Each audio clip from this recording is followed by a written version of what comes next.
إن الحمد لله نحمده ونستعينه ونستغفره ونؤمن به ونتوكل عليه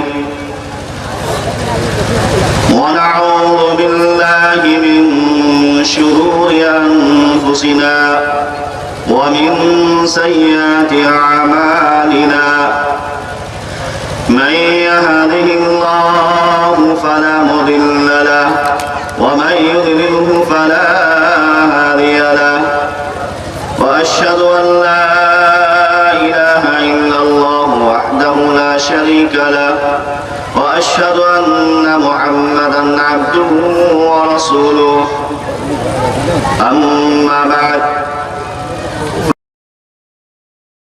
كتاب الله وخير الهدي هدي محمد صلى الله عليه وسلم والشر الأمور محدثاتها وكل محدثة بدعة وكل بدعة ضلالة وكل ضلالة في النار.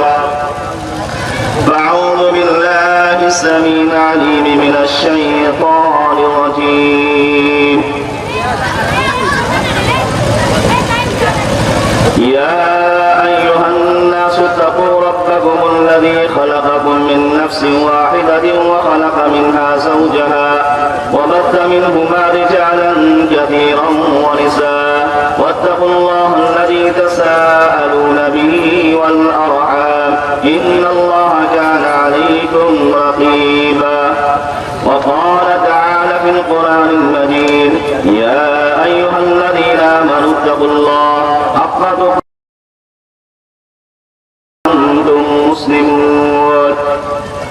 وقال تعالى يا أيها الذين آمنوا اتقوا الله وقولوا قولا سديدا يصلح لكم أعمالكم ويغفر لكم ذنوبكم ومن يطع الله ورسوله فقد فاز فوزا عظيما.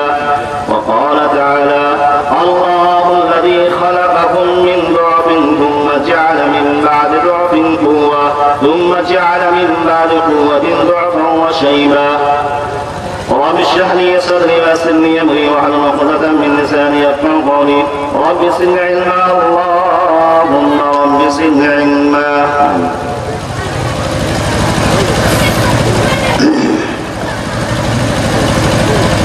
تمام طرح کی تعریفات حمد و ثنا اس رب کی رہائی کے لیے لائق و سزاوار ہے.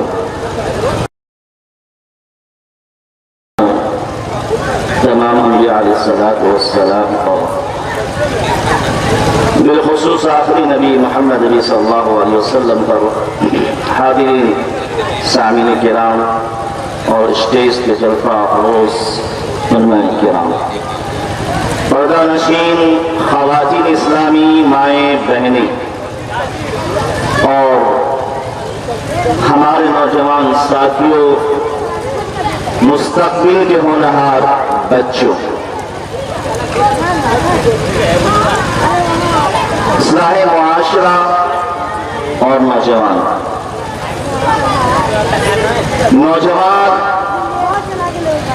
معاشرہ کے اندر ریڑھ کی ہڈی کی طرح سے حیثیت رکھتے ہیں کہ اگر یہ نوجوان اپنے شباب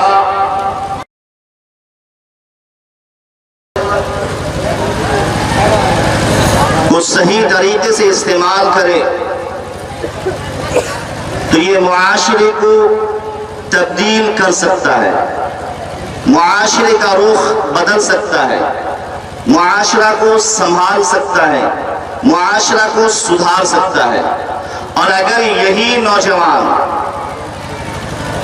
راہ راست سے بھٹک جائے تو پھر اس روئے زمین پر اس نوجوان کی حیثیت مٹی میں مل جاتی ہے اور ختم ہو جاتا ہے مردے کی طرح. اور اگر وہ زندہ ہے بھی تو پھر اس کے زخموں پر کوئی بھی مدد کرنے والا یا امداد کرنے والا نہیں ہوتا. اور یہی وجہ ہے کہ نوجوانوں کو ابھارتے ہوئے اللہ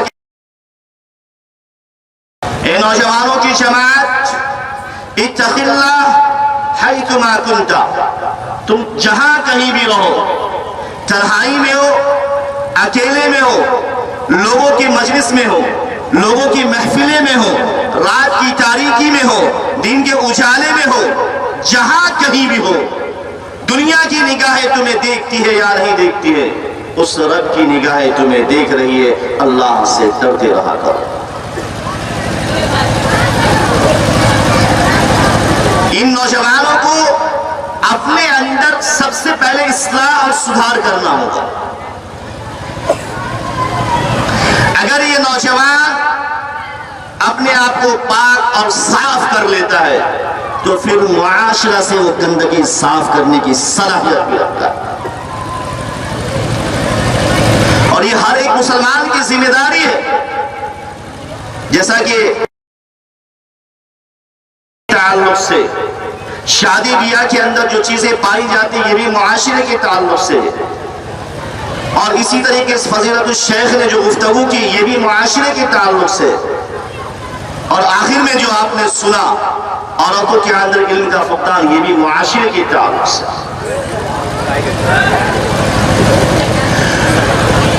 کنتم خیر امت اخرجت للناس تأمرون بالمعروف وتنہون عن المنکر وتؤمنون باللہ۔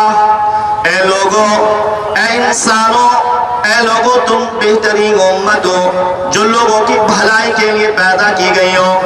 تم سے بہترین کوئی امت نہیں ہے، تم سے اچھا کوئی انسان نہیں ہے جو تم لوگوں کو بھلائی کا حکم دیتے ہو اور برائی سے روکتے ہو۔ یہ فضیلت یہ اس انسان کے لیے یہ امت جو خیر امت ہے، بہترین امت ہے۔ اس امت کو اچھا کہا، اس سے پہلی والی امتوں کو خیر امت کے لقب سے نہیں کہا گیا ہے، لیکن اللہ کہہ رہا ہے اے امت تم بہترین امت ہو جو لوگوں کی بھلائی کر رہے ہو، جو لوگوں کو برائی سے روکتے ہو، صلی اللہ پر ایمان رکھتے ہو۔ پیارے نبی محمد صلی اللہ علیہ وسلم نے فرمایا من رأى منکم منکرا فلیغیرہ بیدہ فإن لم یستطع فبلسانہ وإن لم یستطع فبقلبہ ذلک اضعف الایمان۔ لوگوں، تمہارے معاشرے میں، تمہارے گھروں میں، تمہارے محلے میں اگر کوئی بری بات دکھ جائے، کوئی برا عمل دکھ جائے، کوئی برائی دکھ جائے تو سن لو، تم اپنے ہاتھ سے اس کو روک لو، یہ تمہارے سب سے بہترین فضیلت ہے، یہ سب سے افضل ایمان ہے۔ لیکن آج ہمارے گھروں میں مائیں بہنیں کان کھول کر سن لیں، اور گھر کا ہر بڑا فرد یہ بھی سن لیں، ہمارے گھروں میں برائی ہوتی ہے، ہمارا بیٹا موبائل میں فحش اور عریانی چیزیں دیکھ رہا ہے، ہمارے ساتھ نکل رہی ہے، لیکن تمہارے اندر اتنی بھی غیرت نہیں ہے، اتنی بھی بے شرمی نہیں ہے کہ اپنے بچوں کو، اپنے بیٹیوں کو، تمہارے اندر طاقت اور قوت ہے اس کے باوجود ہاتھ سے روک سکو، نہیں ہے، ختم ہو گیا ہے غیرت۔ اگر اس کی بھی طاقت نہیں ہے تو اللہ کے نبی فرماتے ہیں سن لو فَإِن لَمْ يَسْتَطِعْ فَبِلِسَانِهِ، تم اپنی زبان سے اس کو روک دو۔ اس سے بھی ہم چلے گئے۔ روکا کسی نے اپنی بیٹی کو بغیر نقاب کے، بغیر پردہ کے گھر سے باہر مت نکلا کرو، کسی نے روکا؟ اللہ کے نبی صلی اللہ علیہ وسلم مدینے کے سرزمین پر لوگوں کو دعوت اللہ دے رہے، لوگ تمہیں اللہ کی عبادت کرنے والے بن جاؤ۔ کفار مشرکین نے اتنا مارا کہ آپ بے ہوش ہو کر زمین پر گر جائے۔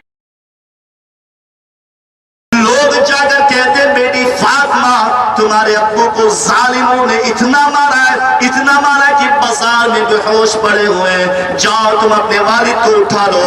بیٹی فاطمہ جن کی عمر مفسرین 4 سال لکھتے ہیں، صرف 4 سال ہے، بھاگتی ہوئی دوڑی ہوئی جاتی ہے، اپنے والد کے چہرے پر دیکھتے خون کے نشانات لگے ہوتے ہیں، آنکھوں سے آنسو آتا ہے، رو رہے ہوتی ہے فاطمہ لوگوں میرے ابو کو صرف اس لیے مارا ہے کہ وہ توحید کی دعوت دے رہے ہیں، ظالم وہ اتنی زور سے مارا کہ میرے ابو کے خون بہ رہے ہیں۔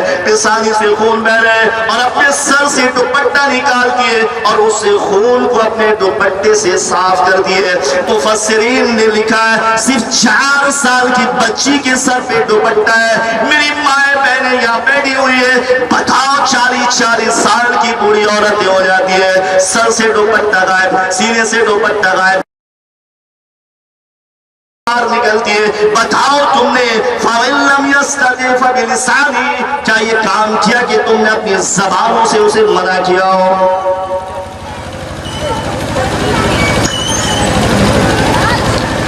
آگے اللہ کے صلی اللہ علیہ وسلم فرماتے ہیں وَإِن لَّمْ يَسْتَطِعْ فَبِقَلْبِهِ, اگر دوسری پوزیشن پہ نہیں تو کم سے کم تیسری پوزیشن پہ تو آ جاؤ کہ برا جانو کہ یہ غلط ہے اور برے کام پر اس کے سپورٹ نہیں کرنا ہے بلکہ اس کو اس کام سے روکنا ہے.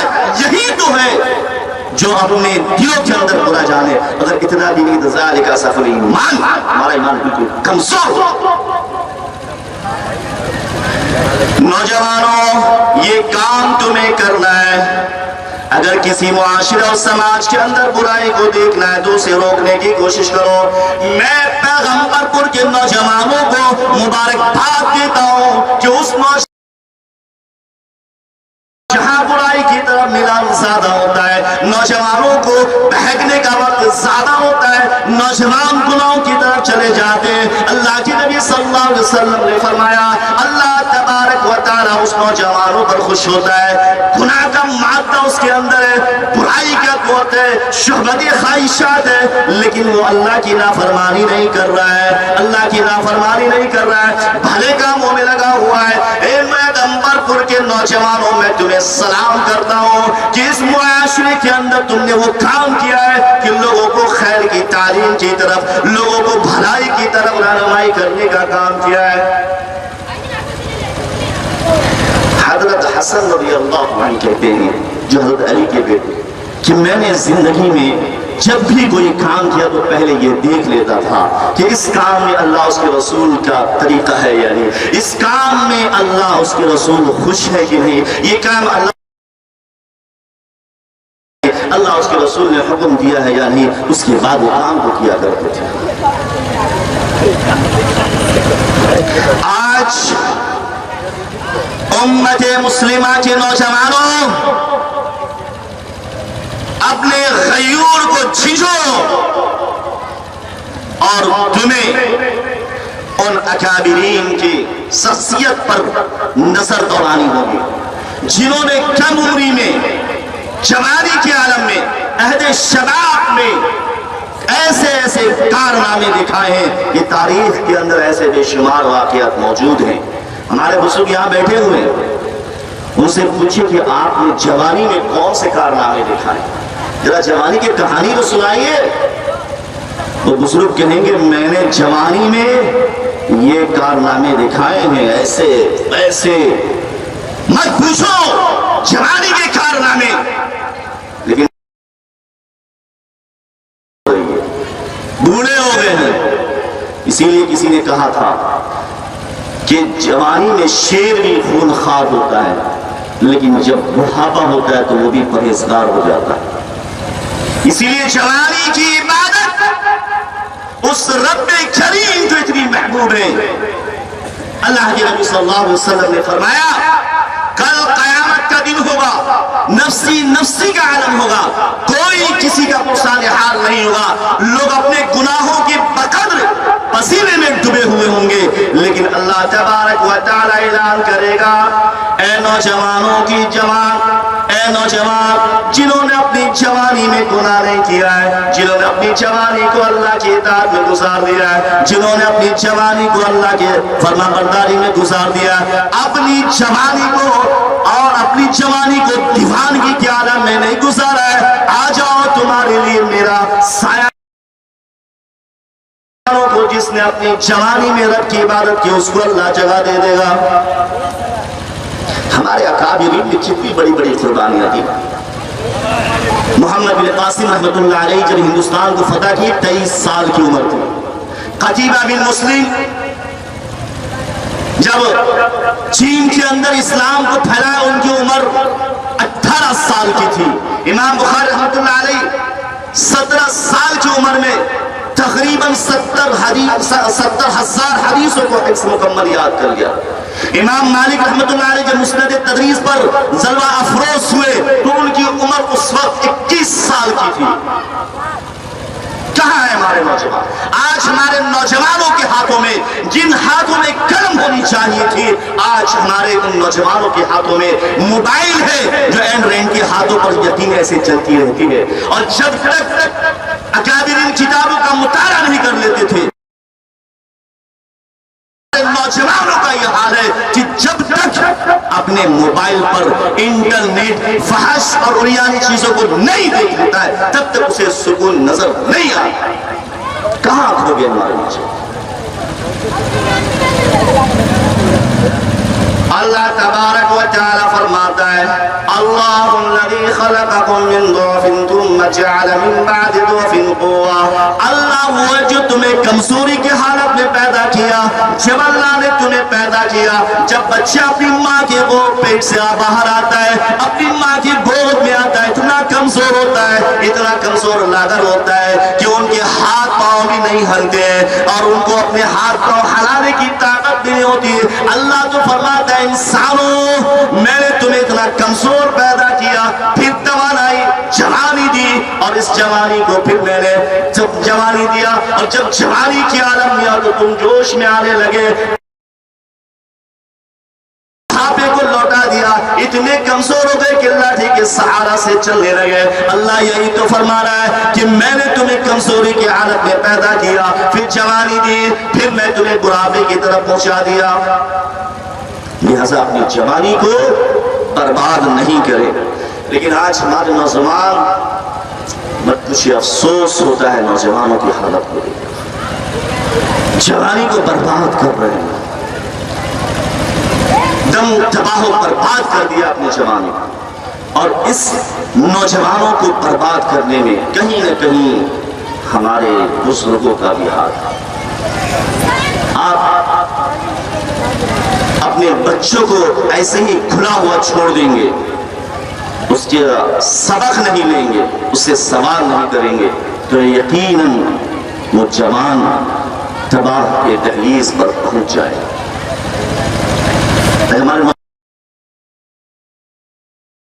اس کا عمل دیکھیے. ایک ایک چیز پر انشاءاللہ آتا ہوں.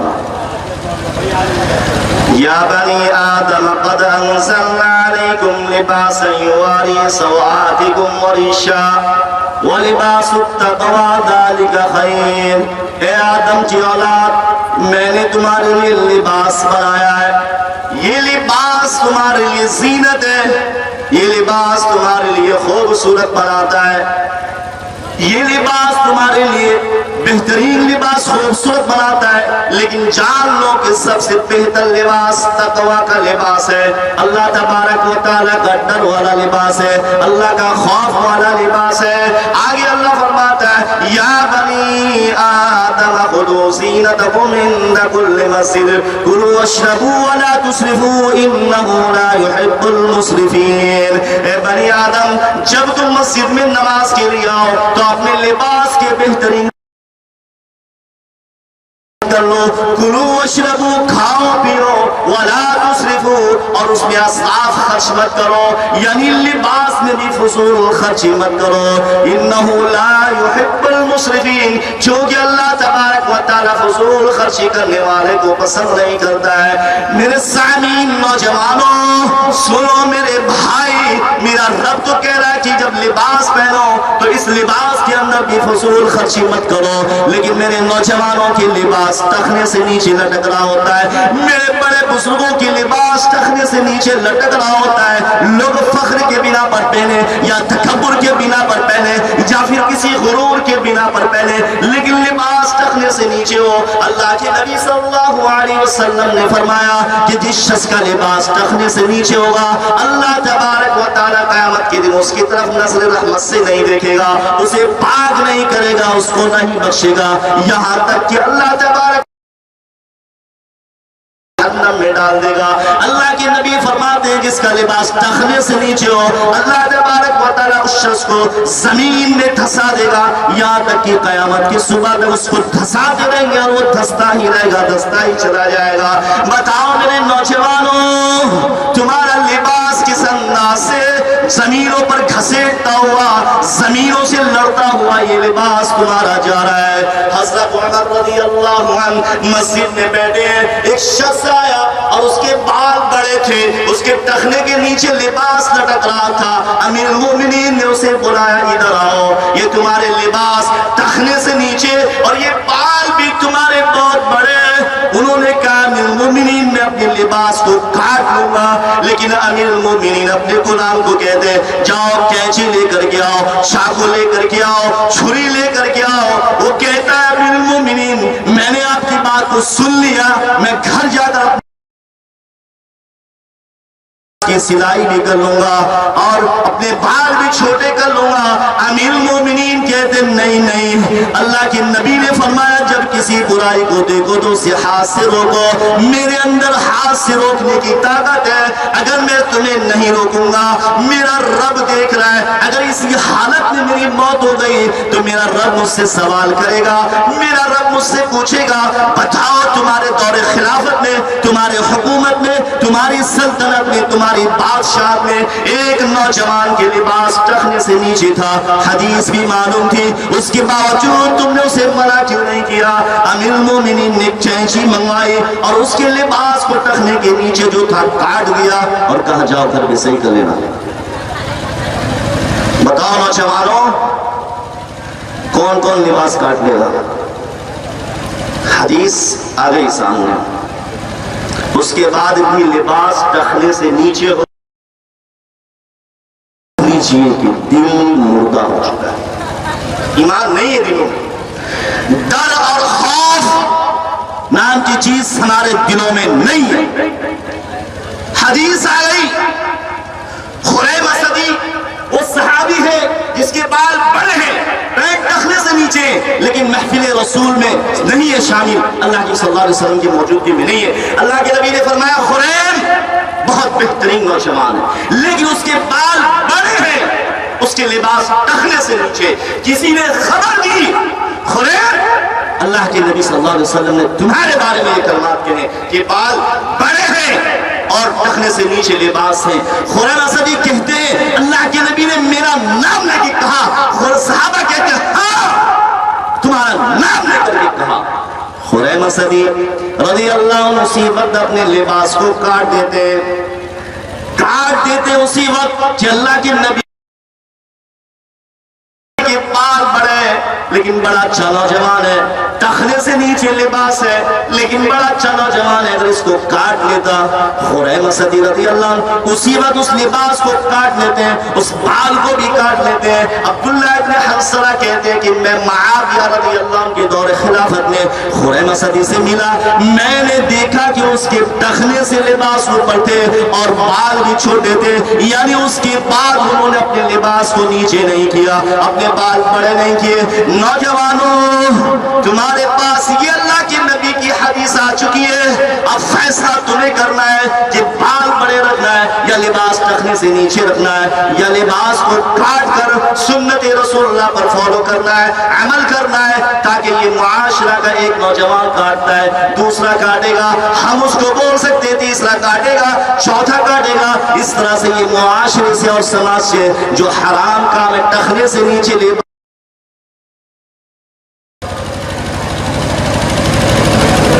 لیکن اگر اب نہیں ہو تو سمجھ لیجئے پھر میں کہہ رہا ہوں کہ ایمان مردہ ہو چکا ہے، ایمان نہیں اللہ کے نبی کی حدیث ہو۔ صحابہ کے پاس حدیثیں پہنچی، صحابہ نے لبیک کہتے اس پر عمل کرنا۔ ایک اور ہمارے معاشرے میں خرابی ہے،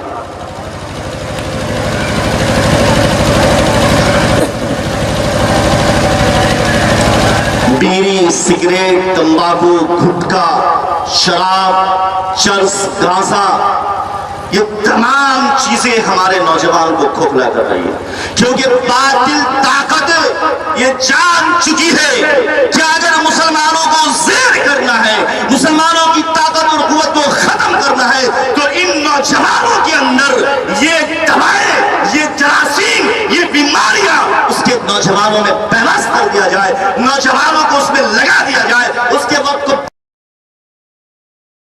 لگا دیا جائے تو یہ نوجوان تباہ اور برباد ہو جائے گا، یہ مسلمان قوم تباہ اور برباد ہو جائے گا۔ کل مسکر خمر و کل مسکر حرام، جتنی بھی نشہ چیزیں وہ سب کے سب حرام ہے۔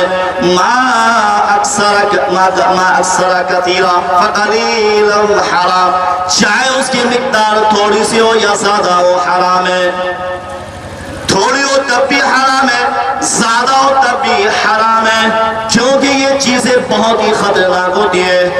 آج میں آپ کو بتاؤں کہ ان تمام چیزیں، ایک سگریٹ پینے کے لیے میں آپ کو بتاتا ہوں کہ اگر کوئی شخص ایک سگریٹ پیتا ہے تو سگریٹ میں 25 قسم کی بیماریاں ہوتی ہیں، اور ایک سگریٹ کے اندر 6000 سے زائد کیمیکلز پر پائے جاتے ہیں، ایک سگریٹ کے اندر 4000 سے زائد نقصان،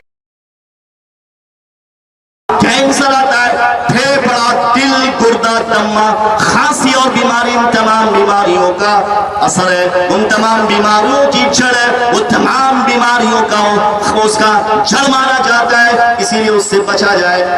2010 کی بات بتا رہا ہوں، تحقیقات رپورٹ کے مطابق ورلڈ ہیلتھ آرگنائزیشن نے جو ہے اس کی تحقیق کیا تقریباً 1 ارب 80 لاکھ ایسے ہیں جو نشے آور اور سگریٹ میں ملوث ہیں، جس میں تقریباً 60 لاکھ افراد انہی وجہ سے ان کی موت ہوئی۔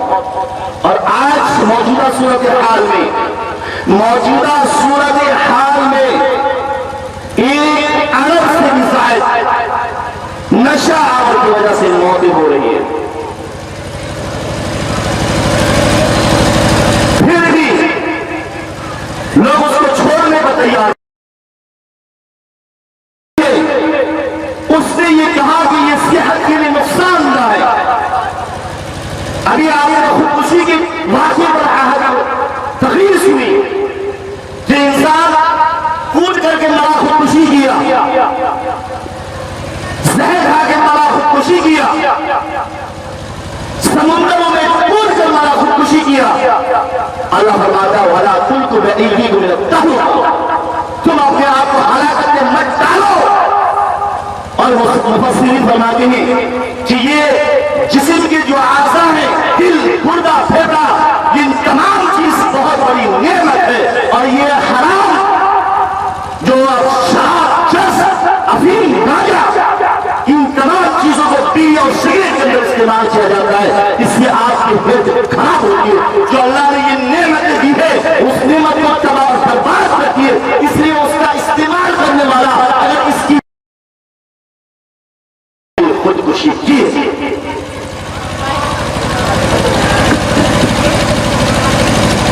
گویا اس نے بھی خودکشی کر لی۔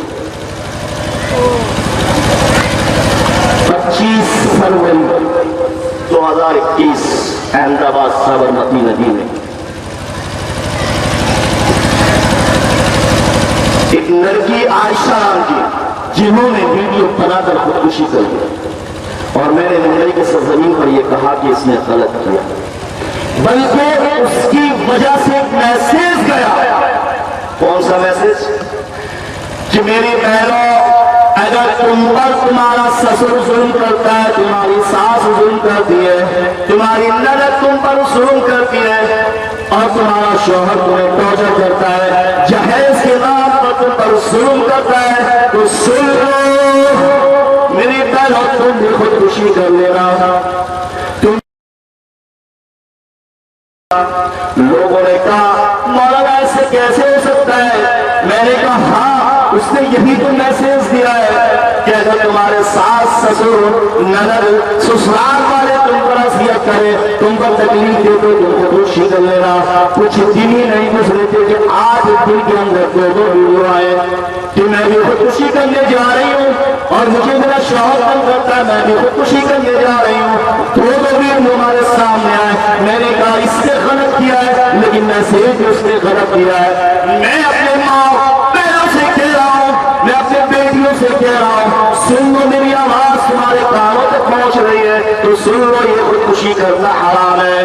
حضرت عبداللہ بن جدن کہتے ہیں کہ اللہ کے نبی صلی اللہ علیہ وسلم نے فرمایا ایک شخص کو زخم ہوا، اس زخم کی درد کو برداشت نہیں کر سکا، اس زخم کی شدت کو برداشت نہیں کر سکا، اس نے چھری لی اور چھری لینے کے بعد ہاتھ سے نس کو مکار کیا اور یہ نس جب کٹی ہے تو اس نس سے خون بہنے لگا اور تھوڑی دیر کے بعد وہ شخص انتقال کر گیا، وہ مر گیا۔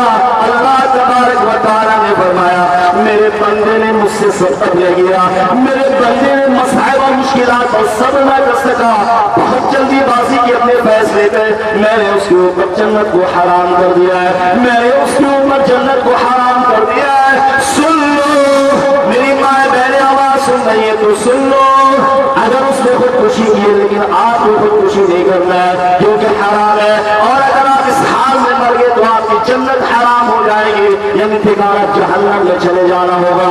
لیکن میں کہتا ہوں لوگوں آج تم یہ ہر شخص یہ کہہ رہا ہے کہ جہیز اسلام کا حصہ نہیں ہے، تو میں اسی سے سوال کرتا ہوں، میں اسی سے پوچھتا ہوں اسلام کو 1400 سال پہلے بھی کہہ دیا تھا جہیز اسلام کا حصہ،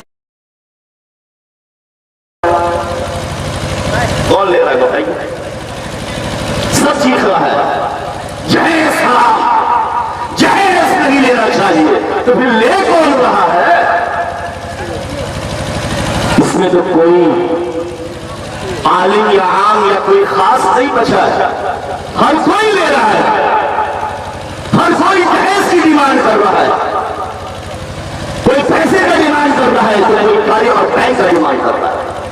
ارے صاحب میں نے لیا تھوڑی ہے، ارے انہوں نے تو دے دیا ہی، جاؤ اس بیٹی والے کے دل سے پوچھو کیا انہوں نے تمہیں گفٹ میں دیا ہے، اور کوئی موقع نہیں ہے ہتھیار اور تحفہ دینے کا۔ بہانے بازی مت کرو، سنو میں بہت سخت جملہ استعمال کر رہا ہوں، جہیز لینے والے ظالموں سنو، تمہاری سنیں اتنی بڑھ گئی ہے، اتنی زیادہ سنا دیا ہے، تبارک و تعالیٰ تم سے انتقام لے لینا۔ جہیز لے کون رہے تھے؟ اگر تمہارے اندر دم اور گردہ ہے، ہمت ہے کہ پہلے اپنے سے شروع کرو، جہیز نہیں لینا ہے، اپنے گھر سے شروع کرو، جہیز نہیں لینا ہے، اپنے معاشرے سے سماج سے خاندان سے شروع کرو، جہیز نہیں لینا ہے، تو سمجھ میں آئے کہ جہیز کے لیے چلا رہے ہو، نہیں لینا نہیں لینا، تو لے تو سمجھ رہا ہے۔ اور سنو جہیز کے لیے جو سسر ساس نند بھائی بھائی شوہر جو تنگ کرتا ہے وہ سنو۔ ماضی کا واقعہ ہے، ایک بوڑھا سسر اپنے بہو کو بلاتا اور اسے تلخ انداز میں پکارتا تھا اور اسے تلخ انداز میں کہتا تھا، اسے تانا دیتا تھا، وہ بوڑھی وہ بہو کہتی تھی اللہ یہ میں اس سے لڑ نہیں سکتی، میں زبان ترازی نہیں کر سکتی، لیکن اس معاملے کو تیری عدالت میں پیش کرتی ہوں، اللہ اس کا فیصلہ کر دینا۔ وہ پورا کچھ دنوں تک نیند پاگل ہو گیا، اپنے لباس کو پھاڑ کرا اور یہاں تک کہ موت کے قریب چلا گیا اور مر گیا۔ اور قرآن یہی تو کہتا ہے وَلَا تَحْسَبَنَّ اللَّهَ غَافِلًا عَمَّا يَعْمَلُ الظَّالِمُونَ إِنَّمَا يُؤَخِّرُهُمْ لِيَوْمٍ تَشْخَصُ فِيهِ الْأَبْصَارُ۔ اے لوگوں تم اس بات سے غافل مت ہو جانا جو تم کر رہے ہو، اللہ تبارک و تعالیٰ سے بے خبر ہے۔ اے ظالموں تم ہرگز اس بات سے بے خبر مت ہو جانا کہ تم جو چیز کر رہے ہو اللہ اس سے خبر ہے، بلکہ اللہ تو تم کو مہلت دے رکھا ہے، جس دن اللہ تمہیں اپنے شکنجے میں پکڑ لے گا اس دن تمہاری آنکھیں پتھرا جائیں گے۔ تو سنو ساس اور سسر اور ایک جانور پر ظلم کرنے کی وجہ سے اللہ کے نبی نے فرمایا کہ یہ عورت جہنمی ہے۔ ایک عورت تھی، بلی کو باندھ کر اپنے گھر میں رکھا لیکن اسے کھانا نہیں دیا، پانی نہیں دیا اور اس کو کھلا بھی نہیں چھوڑا، وہ مر گئی۔ اللہ کے نبی فرماتے کہ وہ عورت بلی پر ظلم کرنے والی اللہ تبارک و و تعالیٰ نے فرمایا وہ جہنمی ہے، وہ جہنم میں چلی گئی. بتاؤ میرے مائے بہنیں، جو بہو پر سن کرے گی وہ جنت کی مہمان کیسے بن سکتی ہے؟ جو میں کہہ رہا تھا شراب، یہی تو تمام برائی کا جڑ ہے. اللہ نے فرمایا یا ایھا الذین آمنوا انما الخمر والمیسر والازلام رجس من عمل الشیطان فاجتنبوه لعلکم تفلحون. اے ایمان والو، شراب، جوا، خال، بدھ اور یہ تمام چیزیں شیطانی کام ہے، شیطانی کام، بلکہ شیطان کا پلید ہے، نجس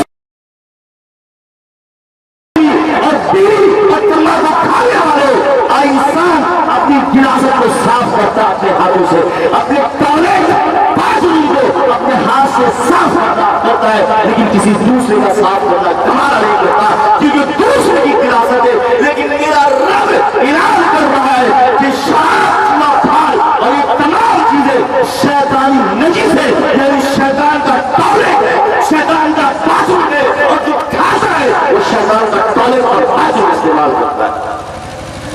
نتیش جی بہار کے مکھمنتری نے بہت کوشش کیا شراب کو بند کی جائے، شراب کے چھاپے مارے گئے، شراب کو ختم کیا جائے. میں ان سے کہتا ہوں کہ شراب اب جتنا بند کرنے کی کوشش کریں گے اتنا ہی بریک سے زیادہ ہو رہا ہے. بڑے بڑے نیتا اس میں شامل ہے، لیکن یہ شراب ایسے بند نہیں. بند کرنا ہے تو آئیے حضرت عمر رضی اللہ عنہ کے دور خلافت کی طرف ایسے بند ہو. حضرت عمر رضی اللہ عنہ کا دور خلافت ہے. ابو قحافہ 86 سال کا ہوتا ہے. اب جان سکتے ہیں کہ 86 سال کا پورا آدمی کتنا کمزور ہوتا ہے، کتنی بیماریوں میں مبتلا ہوتا ہے. کئی بیماریاں لگی ہوئی ہے، رات کو نیند نہیں آ رہی ہے. پھر انہوں نے سوچا تھوڑی سی شراب پی لیتا ہوں، شاید اس کی وجہ سے نیند آ جائے، شاید اس کی وجہ سے بے ہوشی کا معاملہ ہو جائے اور رات بھر جو بے چینی ہو رہی ہے تاکہ میں سکون کے ساتھ سو سکتا ہوں. پھر خیال آیا کہ شراب تو حرام ہے اور اس پر 40 کوڑے کا حکم نافذ لگا ہوا ہے. اگر معلوم چل گیا کہ ابو قحافہ نے شراب پیے تو مجھے 40 کوڑے مارے جائیں گے. پھر سوچتے کہ رات میں بھی چینی بڑھ رہی ہے، چلو تھوڑا سا پی لیتے ہیں، تھوڑی سی کھینی کھا لیتے ہیں. سن لیجئے تھوڑی سی بھی حرام ہے، چاہے زیادہ ہو یا تھوڑی ہو حرام. مثال کے طور پر اگر کوئی شخص بہت پریشان ہے کہ نیند نہیں آ رہی تو ہمارے ڈاکٹر صاحب بیٹھے ہوئے ایک نیند کی گولی دیتے ہیں، تو اس نیند کی گولی کو جو آپ کھا رہے ہیں اگر بغیر ڈاکٹر کے مشورہ سے آپ نے کھا لیا، بغیر ڈاکٹر کے بتائے ہوئے استعمال کر لیا، سنے وہ بھی حرام. چونکہ ڈاکٹر کو معلوم ہے کہ اس کی مجبوری کیا ہے، اس کی پریشانی کیا ہے اور کتنی پاور کی دوا اس کو چاہیے معلوم. میں نے تو بھی شراب پی لی، شراب پینے کے بعد مجھے نیند آ گئی، میں سو گیا لیکن فجر میں نہیں پہنچا. حضرت عمر کی یہاں خبر پہنچی، کسی نے ایک بتا دیا کہ ابو قحافہ نے شراب پی لی رات میں اور وہ رات کو نشے کی وجہ سے سو گئے، فجر میں حاضر نہیں ہوئے. حضرت عمر رضی اللہ عنہ کہتے جاؤ اس قحافہ کو بلا کے لے کے آؤ. لوگ اس کے پاس گئے، ابو قحافہ امیر المومنین تمہیں بلا رہے. کیا ہوا؟ شکر ہے، چلو یہ فیصلہ امیر المومنین کریں گے. 86 سال کا بوڑھا آدمی کتنا کمزور ہے، کتنا لاغر ہے. اب وہ عمر کی خدمت میں حاضر ہوتے ہیں. امیر المومنین کیا ہوا؟ امیر المومنین کہتے ابو قحافہ میں نے سنا کہ تم نے شراب پیے رات میں، وہ بھی تھوڑی سی. ابو قحافہ کہتے کہ میں جھوٹ بولوں گا تو بچوں گا نہیں، کیونکہ میری شکایت پہلے تو بچوں گا، بڑی مشکل ہے، کیا کروں؟ انہوں نے کہا کوئی بات نہیں. نہیں ہے، جو سچ ہے وہ بول دیتا ہوں۔ ہاں امیر المومنین میں نے تھوڑی سی شراب پی لی ہے، اس لیے پیا کہ میرے جسم کے اندر بہت ساری بیماریاں ہیں، مجھے نیند نہیں آ رہی تھی، بہت پریشان ہو رہا تھا، تو میں نے سوچا شراب پی لوں گا تو شاید رات کو نیند آ جائے گی اور سو جاؤں گا۔ امیر المومنین کہتے ہیں کیا تمہیں یہ نہیں معلوم ما اکثر کثیر فقلیلۃ حرام، شراب کی مقدار کم ہو یا زیادہ ہو وہ بھی حرام ہے، تم نے اتنی سی پی ہے لیکن حرام کیا ہے۔ چلو آ جاؤ صف میں کھڑے ہو جاؤ۔ لوگوں حضرت عمر نے اپنے غلام کو حکم دیا کوڑے لے کر کے آؤ اور اس کوڑے کو 80 کوڑے 40 کوڑے لگاؤ تاکہ یہ شراب کی جو کیا اس کی سزا مل جائے۔ لوگ کہتے ہیں امیر المومنین یہ پورا سے اگر آپ اس کو 40 کوڑے ماریں گے تو یہ تو ایسے ہی مر جائے گا، اتنا کمزور ہے۔ کہا مجھے معلوم ہے اگر یہ مر جائے تو مر جائے، لیکن اسلام کا قانون نافذ کرنا ہے۔ سنو حکومت ہندوستان کی حکومت بھی سن لو، مودی جی بھی سن لو، اگر شراب کو بند کرنا ہے تو لاؤ اسلامی قانون۔ اسی لیے مہاتما گاندھی جی نے بھی کہا تھا کہ اگر اس ہندوستان کو بچا رہا ہے تو ایک امیر المومنین عمر جیسا خلیفہ ہونا چاہیے، عمر جیسا خلیفہ لے کر کے آؤ، یہ ہندوستان کی سرزمین بچ جائے گی۔ امیر المومنین عمر بن خطاب کہتے لاؤ اس شخص کو سزا دی جائے۔ لوگوں نے کہا مومن جانے دیجیے، 2 دن کی مہلت دے دیں، جب طبیعت صحیح ہو جائے تب اس کو بلا لینا اور پھر اس کی سزا دے دینا۔ امیر المومنین کہتے ہیں پہلے یہ تو بتاؤ کہ 2 دن تک میں زندہ رہوں، اگر وہ مر گئے میرا رب اس سے سوال کرے گا، پوچھے گا کہ آپ کے دور خلافت میں آپ کی حکومت میں ایک شخص نے شراب پی اور آپ نے اس پر شریعت کا حدود نافذ کیوں نہیں کیا، بتاؤ میں کیا جواب۔ امیر المومنین نے کہا لاؤ اس کو 40 کوڑے مارے جائے۔ اتنی زور زور سے کوڑے لگائے جاتے ہیں، وہ پہلے سے 86 سال کا بوڑھا ہے، عمر دراز ہے اور کئی بیماریوں کے اندر ملوث ہے، پھر بھی اس کو 40 کوڑے مارے گئے۔ اس کوڑے کی مار اتنی شدت تھی برداشت نہیں ہو پائی اور وہیں بے ہوش ہو گئے۔ بیٹے نے اٹھا کر گھر لے کر گئے اور گھر اسی بستر پر لٹا دیا اور اسی حالت میں اس بستر پر لے گئے یہاں تک کہ اس کی کچھ دنوں کے بعد موت ہو جاتی ہے۔ بتاؤ میرے بزرگوں، پان بیڑی سگریٹ کے اندر نشہ کرنے کی اجازت کس نے دی ہے؟ اسلام اتنا پیچیدہ اتنا آسان دین ہے، لیکن مشکل میں بھی پریشانیوں میں بھی ذرا سی شراب پینے کی اجازت نہیں دی ہے۔ تو بتاؤ میرے نوجوانوں تمہیں یہ کس نے اجازت دی ہے کہ شراب پیو، جوا کھیلو اور اس طرح سے سگریٹ استعمال کرو، بیڑی استعمال کرو، کھیل استعمال کرو؟ اور سنو استعمال کرنے والے یہ بھی سنیے، عبداللہ بن عباس کہتا ہے، عبداللہ بن عباس رضی اللہ عنہ روایت کرتے ہیں اللہ کے صلی اللہ علیہ وسلم کہ جس نے ایک مرتبہ شراب پی، اور دیکھیے میں شراب کا لفظ استعمال کر رہا ہوں، آپ یہ نہ سمجھے کہ کھینی پیری جائز ہوتی ہے، کیونکہ شراب میں جو اجزاء ملائی جاتی ہے، افیم، چرس، گانجا اور یہ چیزیں جو ملائی جاتی ہے اور اس کی شروعات میں ہوگی تو سگریٹ کے ذریعے سے ہوتی ہے، ان تمام ایک مرتبہ شراب کی اس کی 40 دن تک کی نماز قبول ہوئی۔ آج آسان ہوتی ہے، چاچا بیوی کے لیے کھڑے ہوئے، چلیے صاحب نماز کے لیے آدھے بیوی کی کیا کیا آسان ہو رہی ہے۔ ایک جگہ کا واقعہ ہے، امام صاحب گل کرنے بیٹھ گئے، میں نے کہا شیخ آسان ہو رہی ہے اور آپ کو نماز پڑھانا، نہیں مکروہ ہے چلے گا، آپ جا کے نشے کی حالت میں نماز پڑھا لیں۔ اللہ نے منع کیا، یا ایھا الذین آمنوا لا تقربوا الصلاۃ وانتم سکارى، اے ایمان والو نشے کی حالت میں نماز کے قریب مت جاؤ، اور یہاں تو نشہ کر کے نماز پڑھنے جاؤ۔ عبداللہ ابن عباس کہتے ہیں اللہ کے نبی صلی اللہ علیہ وسلم نے فرمایا جس نے ایک مرتبہ نشہ کیا، جس نے ایک مرتبہ شراب پی، جس نے ایک مرتبہ 40 روز تک نماز قبول نہیں ہوتی ہے، پھر اگر وہ توبہ کرتا ہے تو اللہ تبارک و تعالیٰ اس کی توبہ قبول کر لیتا ہے۔ پھر وہ نشہ کرتا ہے، 4 مرتبہ نشہ کر چکا ہے، 4تھی مرتبہ اس نے نشہ استعمال کر لیا ہے، پھر اللہ تبارک و تعالیٰ کہتے ہیں کہ اسے طینۃ الخبال پلایا جائے گا، یا اس کا ٹھکانہ جہنم میں ہوگا۔ صحابہ کہتے ہیں اللہ کے نبی یہ طینۃ الخبال کیا چیز ہے؟ تو آپ نے فرمایا کہ جہنمیوں کے جسم سے خون اور پیپ نکل رہا ہے، جسم سے خون اور پیپ نکلتا ہے، یہ انہیں پلایا جائے گا جو شراب استعمال کرتے ہیں، اور وہ جو بیڑی اور خیمی تمباکو استعمال کرتے ہیں، نشہ والی چیزیں استعمال کرتے ہیں، یہ انہیں پلایا جائے گا۔ اب بتائیے کہ نماز نشے کے بعد جائیں گے کرنے کی نماز ہوگی؟ اس لیے ضرورت اس بات کی ہے کہ نشے کی تمام چیزیں آج معاشرے میں جائزہ لیجئے، دکانوں میں سب سے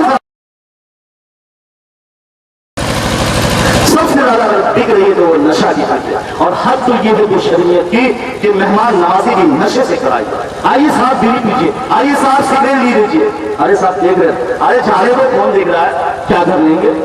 مولانا کا تعمیر روکنا چلے گا؟ یہ حالت ہے، یہ نوبت ہے۔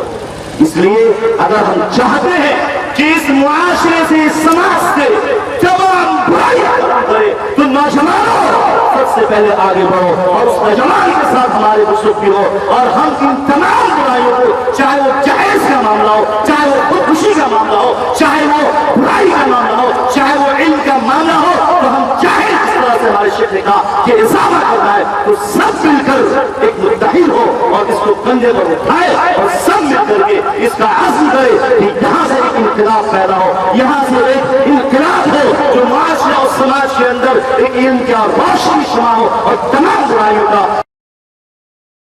دعا کرتے ہیں الہ العالمین ہم سب کو اصلاح معاشرہ کے اوپر کام کرنے کی توفیق عطا فرمائے، الہ العالمین ہم سب کو نیک عمل کرنے کی توفیق عطا فرمائے، آمین۔ والحمدللہ رب العالمین، والسلام علیکم ورحمۃ اللہ وبرکاتہ۔